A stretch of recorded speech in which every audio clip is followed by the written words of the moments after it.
just on the shopping, come home. I'm going to go get some load now. So I get my load for my telephone from Mercury Drive, 500 pesos. I'm going to call my mum tonight. So we live in here.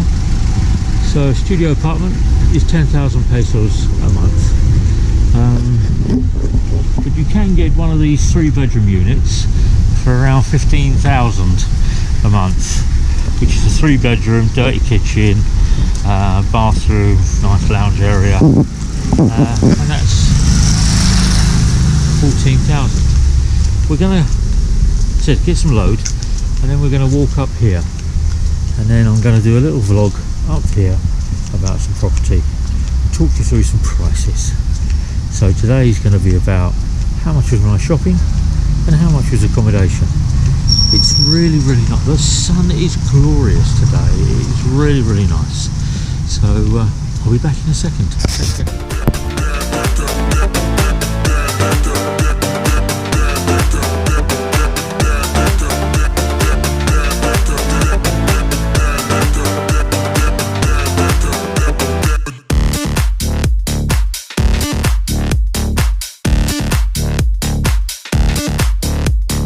Now on a Monday we're shopping. Here we go, look.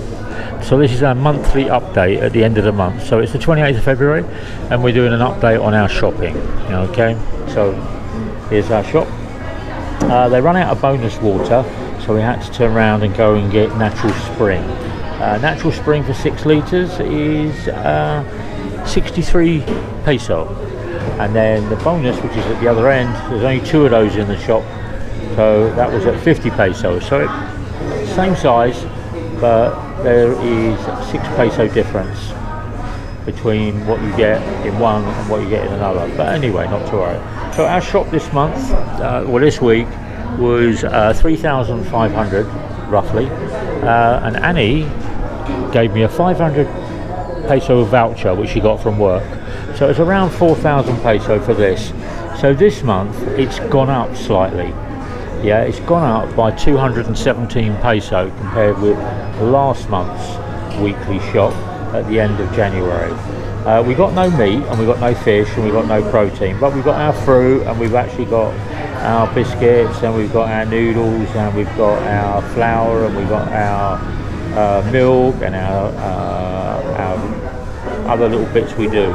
Now we don't get rice in the supermarket because it's too expensive. We actually buy that over in Ubalde with our eggs. So we buy our eggs over at Ubalde and we buy our rice over there. So rice at the moment is 48 for VL 60 and eggs are 8 pesos each. So both those items have come down in the last month.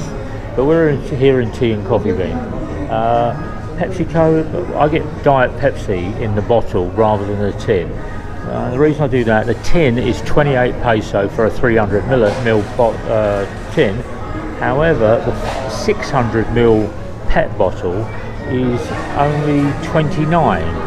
So for an extra 300 ml of Coke, I only pay 3 pesos. So I buy 4 bottles of those, sugar-free. Meat or rice from SM supermarket, it's too expensive. So if you're going to do your normal, just to give you a little update, I bought some plums, some Victoria plums today. They're very rare coming into the Philippines, but they were 560 peso. 560 peso for 500 grams. So for half a kilo, they were nearly £10 or $12. Yeah. I bought some Kellogg's Fruit Loops. They were 198 for a 500 gram box. That's 198 peso. I have porridge. I have porridge at home. I bought some tinned tomatoes from Tesco's. That was 121 peso for 1 tin. So that's £2 a tin for tomatoes from the UK or from Italy that we'll put into Tesco's tins. The milk, I bought some Buchanol milk, which was 90 pesos for 1 litre. Very nice milk. It's nice and creamy, but it's great with my Fruit Loops, and I've never had my Fruit Loops, so that's first for me, so I'll have a look at that later. The rest of it is quite straightforward. I bought some butter.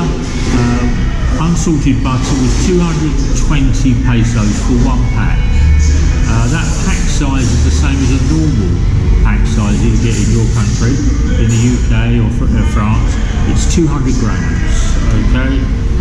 What else did I bought? I bought some chocolate bars.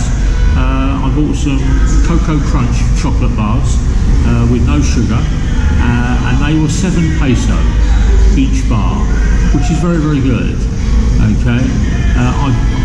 The reason I buy that for Annie, and the reason I buy it for Annie is that the chocolate helps her with her cramps at that woman's time of the month. Do you know what I mean? Anyway,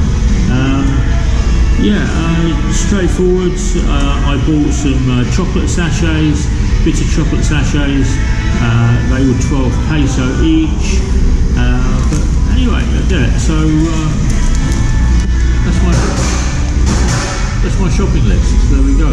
I go out usually the last week of the month, and then I go and get something, and then I just do an update every month.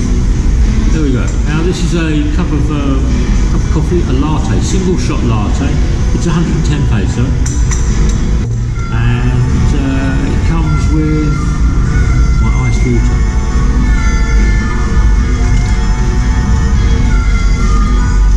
Oh, very nice. I bought some water today, as I said. One was 65 pesos for 6 litres, the other one was 50 peso for 6 litres. One was a brand called Bonus, which is the SM brand, the other one was a Highland product. Anyway, I'm going to go and walk up on the Belisario Heights a bit. I'm going to walk up on the right hand side, come around and then come back to the apartment. Join me, and I'm going to talk about accommodation. There we go, there we go, there we go. So, just had a coffee. Take care, Kuya. It's getting hot, and I'm just going to go for a walk up here, talk about property. So the first thing, if you're a tourist and you're coming to the Philippines, yeah, and you're looking to rent a property as a short-term let, sometimes you'll go to A, B and B, yeah? Now, be careful when you go to A, B and B, okay? And the reason being is you can book it online, you can arrive in Davao, or you can arrive in the Philippines. You pay a deposit to somebody that may be living in another country, living somewhere different than the Philippines. When you go to check out, you don't actually get your deposit back. They keep the deposit and then they argue that there's problems with the A, B and B.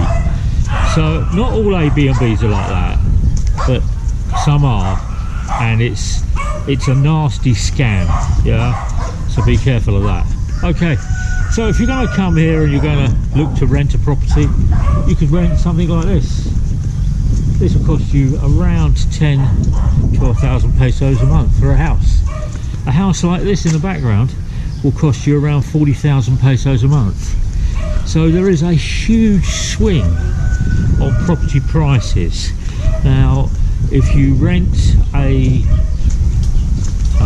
small studio around 25 to 40,000, 40 square meters, not 40,000, 40 square meters, it'll cost you around 10,000 pesos a month.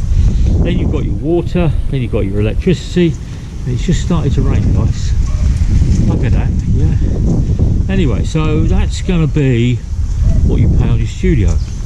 If you are looking to go for a 2-bedroom studio, which will be from like 30 square meters up to around 52, 56, 57 square meters, it's going to go up by about 2,000 or 3,000 pesos a month.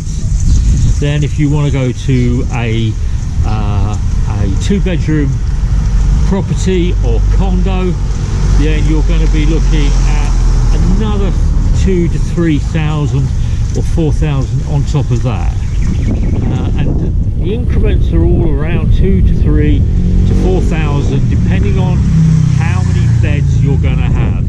If you've got a 3-bedroom or you've got a 4-bedroom, you're going to be into 35,000 and above. Yeah. Okay, so there are certain areas in DAVAO that you need to keep away from, or you need to be very careful. And when you're looking at the map, make sure you check out whether it's flood free. Make sure that is in your description of what you're renting, because if you turn around and look at this is going downhill. It doesn't look like it's going downhill until you look this way and you can see the road going up. When it rains, the rain will land here and it will run down this road and it will settle down where there's these 2 white cars on the right hand side, and where this blue car just passed me here, the water will settle there. When the water settles there, it becomes damp and it attracts mosquitoes. So not only have you got to look out for getting into your property and it being damp and being wet, you've also got to look out for mosquitoes. And when it's damp and it's wet, you get a lot of mosquitoes. So property like this on the right hand and the left hand side is going to be about 45,000 pesos. Shut up. Lovely little doggy leaning out the window. But properties here vary immensely, like this one here. It's beautiful, isn't it? But the reason I've walked up here is you can see that I'm at the top of the hill this way. I'm at the top of the hill this way. And this road, which is Nikada, has a lot of trucks going this way up to the top, all coming down. So this road is predominantly a busy truck route.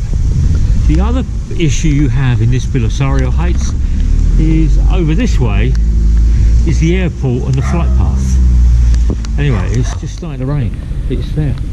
So we're walking down here and then we're going to go left. So you can get some really nice properties, and areas you need to look at is for flooding is Mintal and Bangkal. There are areas of those in those areas that the river will flood and it causes a lot of issues, not just with the flood but also the health issues of mosquitoes and getting bitten all the time.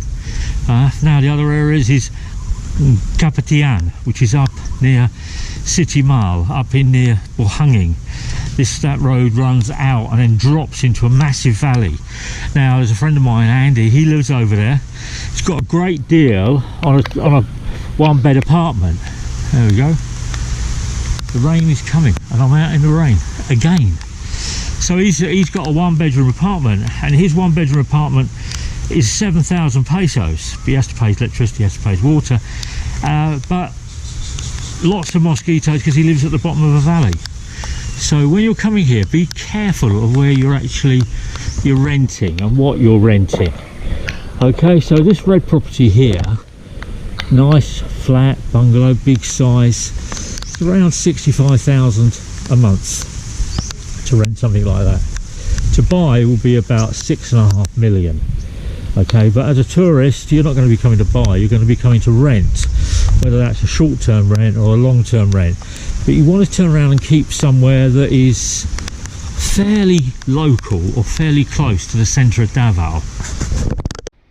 Now the reason you want to keep central to Davao is that means you can get to the bus terminal, you can get to ferry ports, and you can get to the airport to turn around and do your little tourist hop out around Mindanao. So you can get over to Cagayan de Oro in a couple of hours, or you can turn around and hire a car, or you can rent a car, but you can actually get out of the city quite easily. If you're in the provinces, and you're living in the province, it's great. But you do that when you're settled in the Philippines, when you come here and you want to turn around and settle down. Internet connection is another thing that's going to be in this area.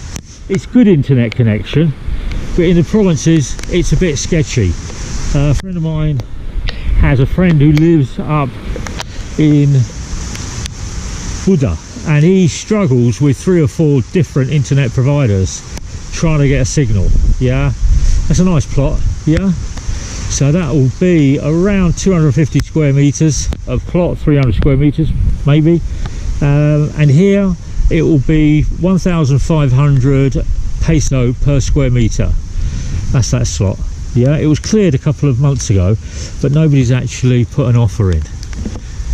You've got these other flat lying. So when you come to a subdivision, now I rent in a subdivision, and the reason I rent is because there's things, and I've explained in a couple of videos, that I'd like Annie to turn around and improve her education and turn around and develop herself further, rather than just have no education and no qualifications. This land here is for sale within the subdivision. Again, 1,500 peso per square meter, and you need to turn around and build within the constraints. Now that could be, and if you look, everything here is concrete. So yeah, I did a vlog about 10 months ago, a year and a half ago, and that was still there, that Mitsubishi, and it's still there, rotting away. You'll get a lot of that here. People turn around and have car accidents and then just dump the car. So there is a parking slot here, but this parking slot is somebody's lot.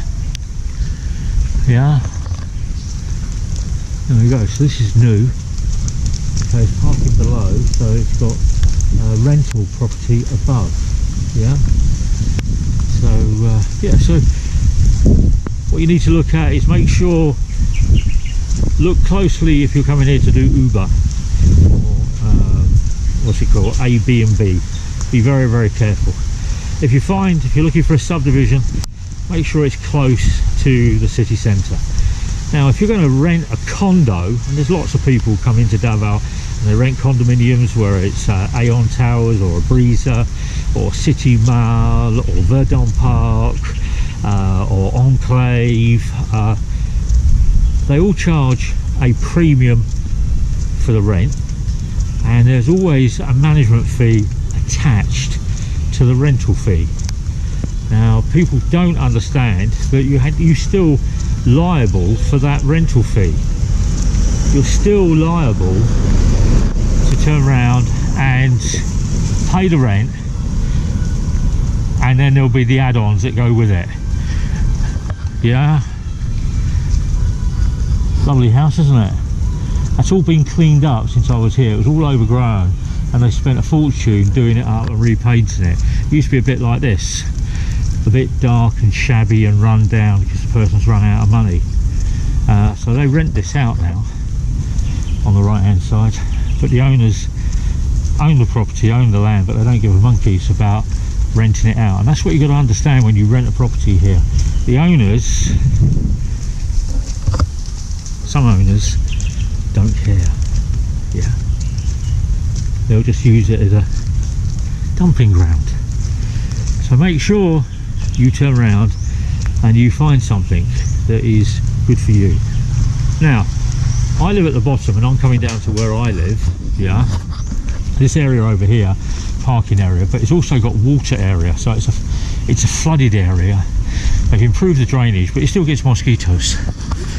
Now here is Cinco, and this is an apartment building, an apartment block. 3 or 4 foreigners live in there, and the rest of it is locals and travellers. I live over here on the top floor on the left hand side. On the right hand side, this area, the owner of this, very, very nice. Yeah, very receptive. Other people, and I've actually had some of this issue in the past, not very receptive. So be careful when you come here to rent.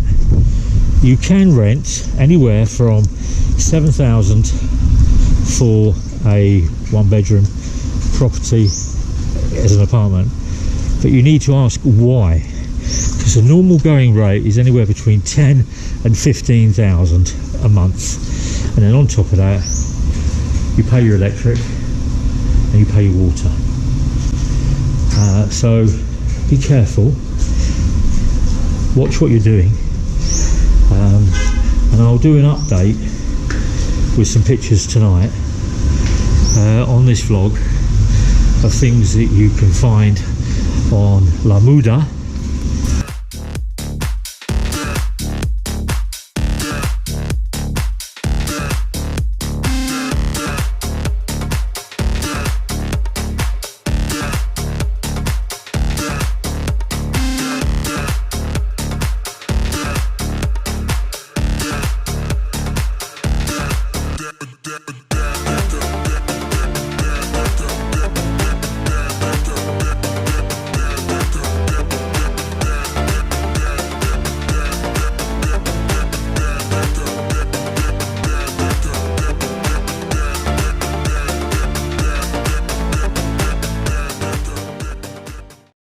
But this is where I live.